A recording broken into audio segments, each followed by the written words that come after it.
Hi Cosmonauts, thank you for tuning in and welcome aboard. My name is Estelle and I hope everyone is doing great today. Welcome to the Cosmos Ecosystem News Roundup. Here are the top stories in the Cosmos ecosystem for the second half of June. Can Cosmos get ahead of Ethereum and other crypto projects by launching opt-in and mesh security before fraud proofs already with fraud votes? What are fraud votes or fraud proofs? Why fraud votes are possible in Cosmos but not in Ethereum? All the answers are in this episode. Native USDT in Cosmos, by when, and what are the implications? What are the goals, details, and next steps of the Akash GPU testnet? Stride becoming soon a consumer chain of the Cosmos Hub and Duality, aiming also to become a consumer chain. Explain the different incentives, benefits, and costs of replicated security for consumer chains. Atom stakers and validators. Chorus One and several community members in the Cosmos Hub forum sounding the alarm about centralization risks unless the cost and revenue of consumer chains are better balanced. Why the soft opt-out feature may not be enough and supporting smaller validators is becoming critical and urgent. Mito Finance testnet built on Injective. What is it and why is it one of the most anticipated Web3 projects? What are the new Osmosis Supercharged Liquidity Pools? How have the Osmosis staking and LP yields changed with the new Osmo tokenomics? All this and a lot more in today's episode. Remember to click the like and subscribe buttons and also the notifications icon.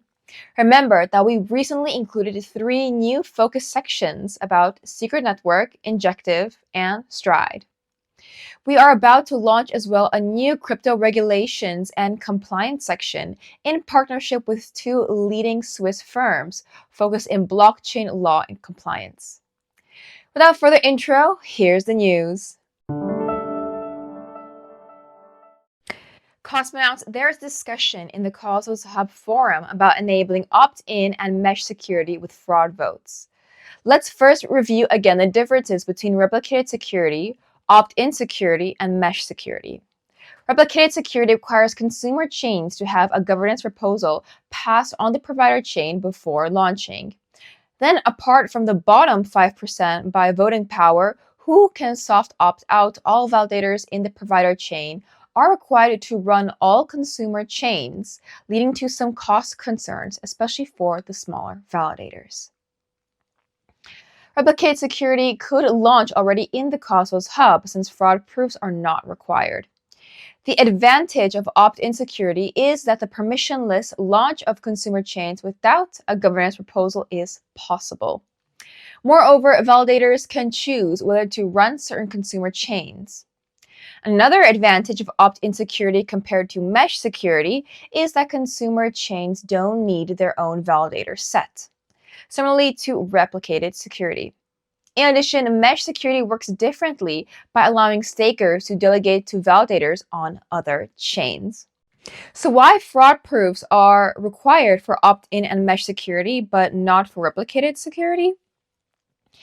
There is a type of attack called incorrect execution attack, consisting of a 1/3 cartel of stakers signing a block that simply breaks the rules of the chain.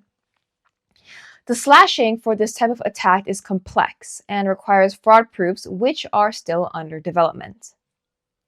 In the case of replicated security, since consumer chains are secured only by the provider chain, this incorrect execution attack done on a consumer chain would be equivalent to attack to the Cosmos Hub itself.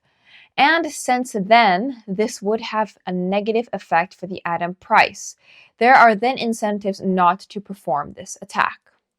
So, in summary, since for replicated security, incorrect execution attacks are not a risk given the incentives not to perform these attacks, then fraud proofs are not required, and that's why replicated security could launch already.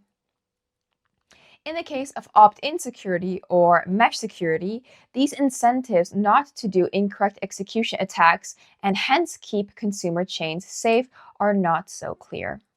This is because the responsibility for an attack could be complex to identify.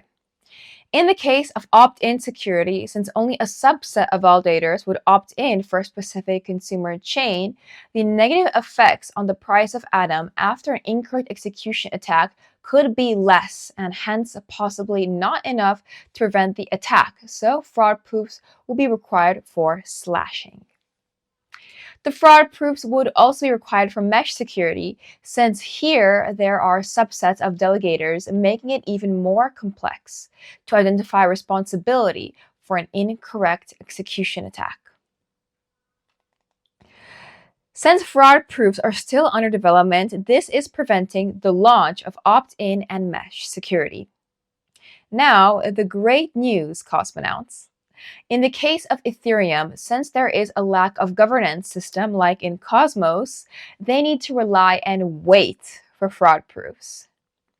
However, there is a possibility for Cosmos to launch opt-in security and mesh security before fraud proofs are ready by using fraud votes and hence get ahead of other projects waiting for fraud proofs.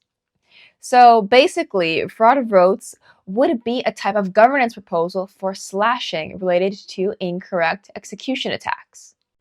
Only those stakers that opted in to stake on a mesh consumer chain or validators that opted in to validate on an opt-in consumer chain would become eligible to be slashed by the fraud votes governance proposals. Finally, by reducing the voting period for fraud votes to around a week, there will be more time during which the fraud vote proposals can be created. Because with the standard of 2 weeks voting period and the 3 weeks on bonding, there is only 1 week to submit a fraud vote that could slash the stakers. Because if the fraud vote proposal is submitted after this first week, by the time the governance proposal passes in 2 weeks, the malicious stakers would be unbonded by then after the 3-week unbonding period. The Akash GPU testnet period is from June 20th to July 11th of 2023. The goal of this testnet is to help test the first open source cloud for GPUs and AI, and there are over $100,000 in available rewards for the hundreds of participants who signed up. The testnet started with the GPUs onboarding, including a range of NVIDIA GPUs such as H100, A100, V100, and more. Several tasks in the testnet would include benchmarking GPU performance, deploying AI modules for defining deployment specs. The link for further information and to join the Akash GPU testnet is included below in the description. Tether announced the launch of USDT in the Cosmos ecosystem by deploying USDT on 𝐂𝐤 from July 3rd. This is positive news since USDT is the largest stablecoin with a market cap of around 3 times larger than the second biggest stablecoin, USDC. USDT was already available in other ecosystems such as Ethereum, Avalanche, Polygon, Solana, and more. So it is great that it is now available in the Cosmos ecosystem. In Minscan Explorer, 𝐂𝐤 is now highlighted with the USDT logo, similarly to Noble with the USDC logo.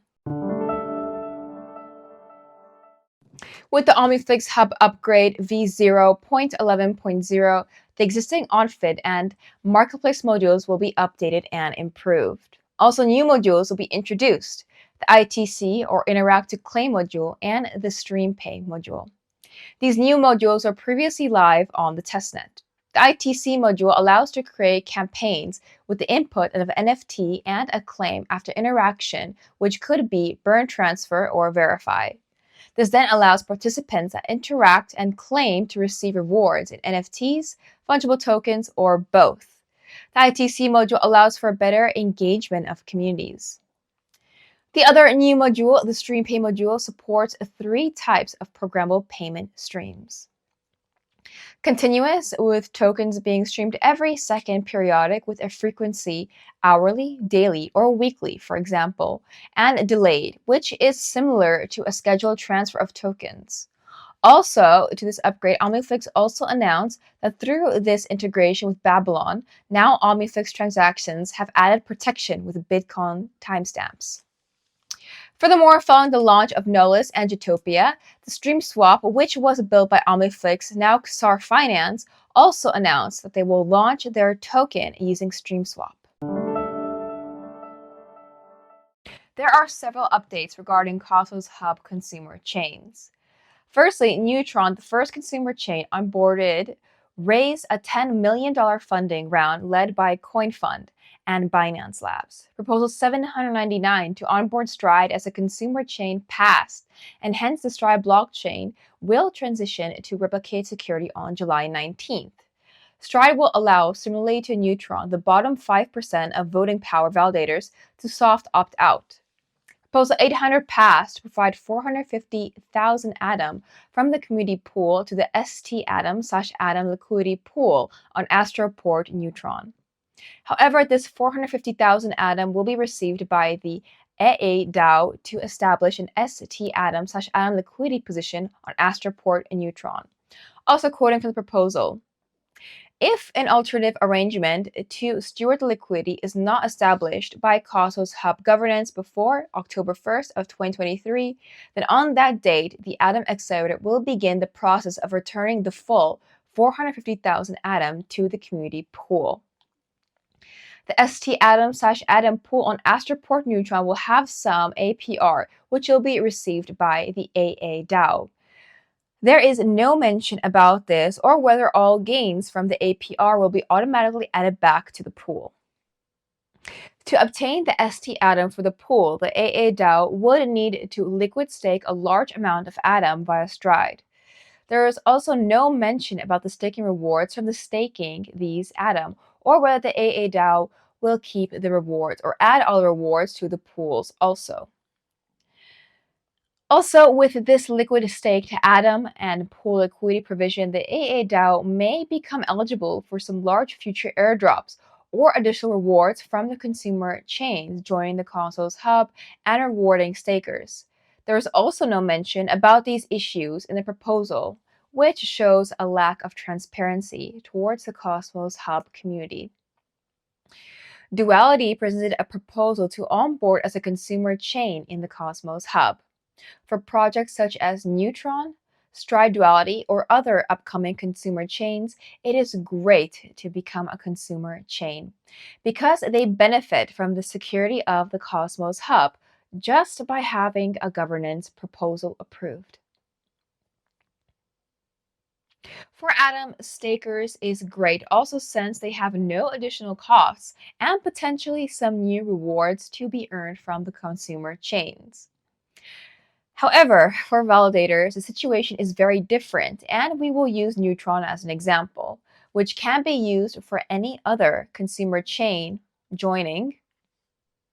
Apart from the bottom 5% by voting power, who decide to soft opt out, all other validators in the Cosmos Hub have to run Neutron nodes, which is an important additional cost, and it is not clear when the revenues from Neutron would be enough to cover these costs.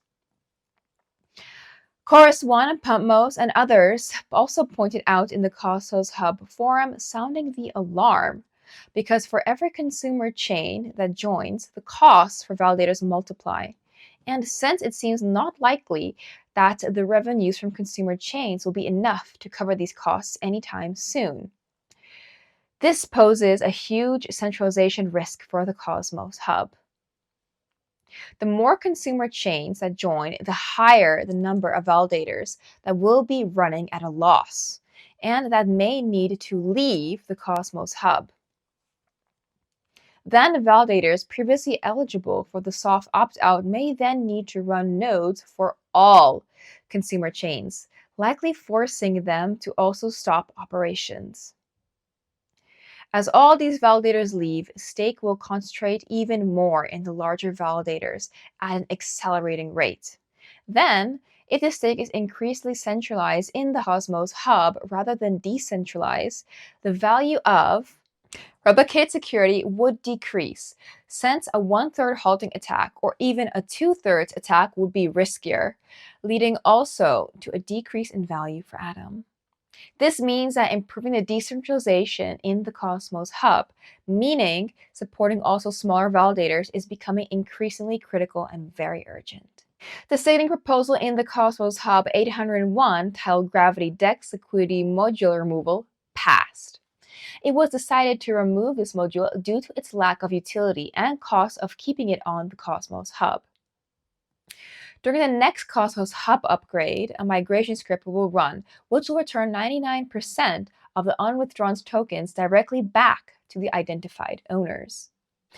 𝐂𝐤𝐸 is suggesting a plan in the Cosmos Hub forum to launch the Liquid Staking Module, or LSM for short, earlier.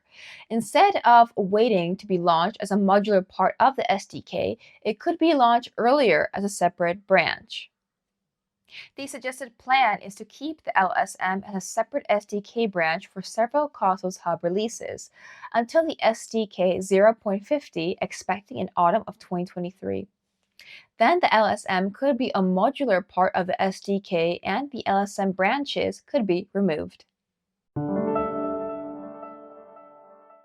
Cosmonauts, remember that if you haven't yet claimed your Neutron airdrop, there is a deadline to claim it of 3 months after Neutron's launch. Your claimed tokens will be vesting and unlocking over a 3-month period. Unclaimed tokens will be permissionlessly transferred to the Cosmos Hub community pool. With the OmniFlex upgrade v0.11.0, the new Interact to Claim, or ITC module, was introduced. This ITC module, as previously explained by the OmniFlex team, would allow the process required for the Flix drop of burning an eligibility NFT and then receiving fungible Flix tokens. The Osmosis event will be in Berlin from 12th to the 13th of July, and one day before, on the 11th of July, the Atom Berlin meetup is planned. Then the OsmoCon event will be in Paris on the 21st of July, and a few days later, also in Paris, the Nebular Summit event from the 24th to the 25th of July. The previously suggested changes to the Osmosis tokenomics have been implemented. Changes in the following 4 settings were combined to optimize for the best outcome. Reduce inflation by 50%, increase ratio of staking to 50%, reduce pool incentives to 20%, reduce to 0 the share of pool incentives to community pool, and reduce superfluid discount to 25%.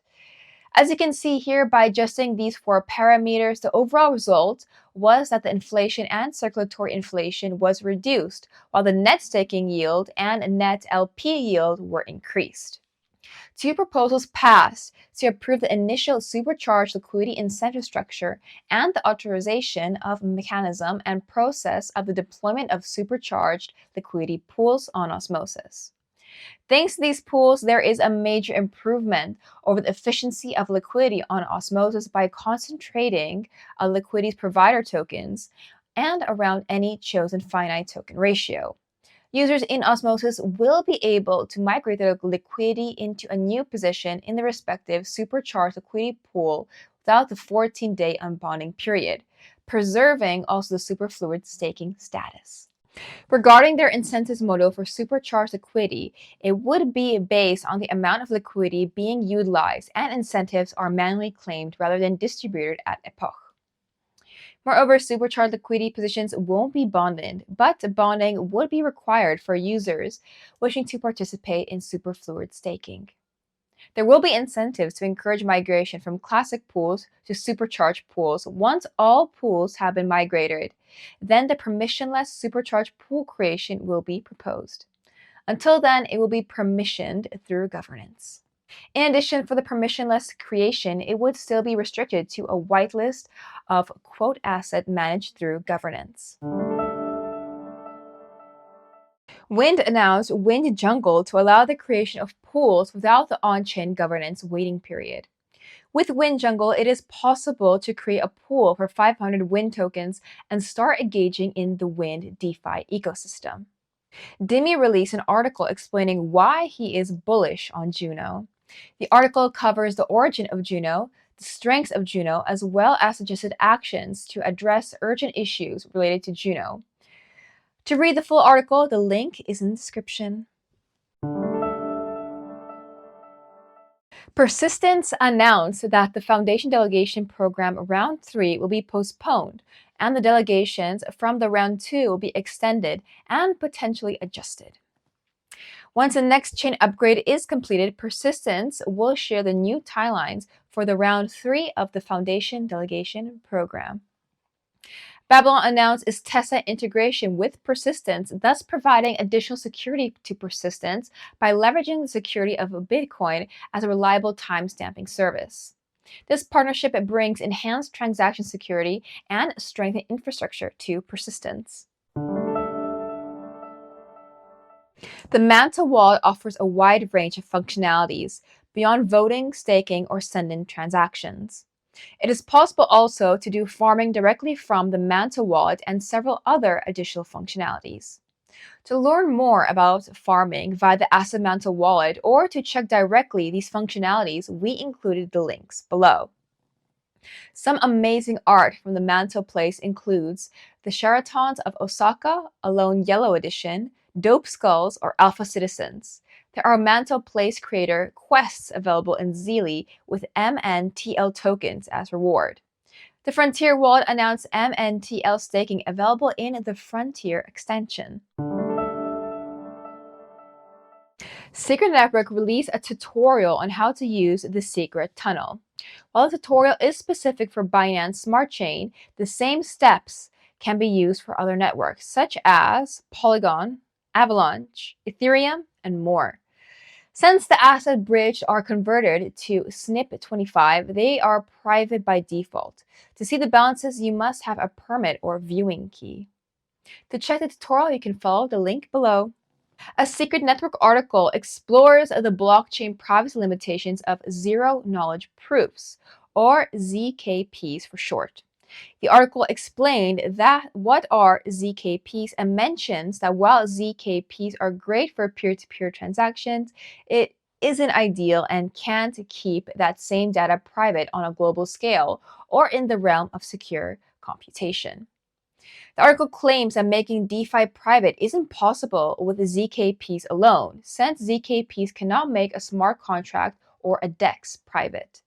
But it is stated that when combining ZKPs with multi-party computation or MPC, the possibilities of ZKPs could be enhanced. For all the details, check the full article below. Shade Protocol announced on June 27th the final airdrop will go live, including for SCRT and Atom stakers from 2021. Also, Shade staking will also go live. Mito Finance is built on Injective and is amongst the most anticipated Web3 projects. Mito Finance offers automated strategy vaults for passive yield generation and also a sophisticated token launchpad. In addition, users can create custom portfolios and increase their earnings on autopilot.